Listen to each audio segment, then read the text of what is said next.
I rise today to honor the life and heroic actions of Ryan Keith Cox. On May 31st, the year's largest mass shooting in America struck in our Virginia Beach community.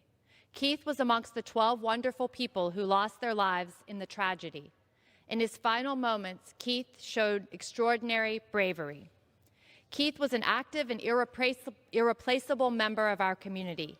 He regularly attended his father's church, New Host Baptist Church, where he sang in the choir with his renowned golden voice. He had hoped to follow his calling and in his father's footsteps and become more active in the ministry.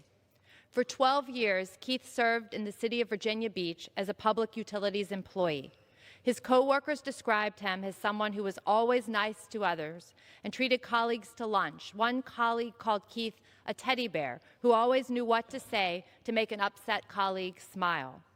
Those who know him say Keith embodied leadership. Keith's friends and family agree that he made his impact by putting the needs of others before his own. Keith's last day on earth was no different. During the shooting, Keith led several of his co-workers to safety.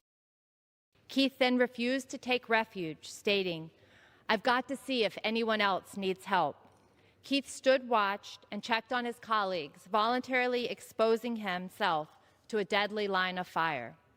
One of Keith's colleagues summed it up: if it wasn't for him, there would have been several more people who perished. In our community's darkest hour, Keith prioritized the safety of his colleagues over his own. He was a true servant leader who made the ultimate sacrifice. This is our chance to tell Keith's story, to showcase his heroism to our community, our Commonwealth, and our nation. I was proud to introduce this bill to name a local post office after Keith. When we walk by that post office and see Keith's name, we'll think of the sacrifice and of the lives that he saved. I thank the Virginia delegation for supporting this bipartisan legislation to honor Keith's legacy and impact on our Virginia Beach community. I urge support of this bill and yield back my time.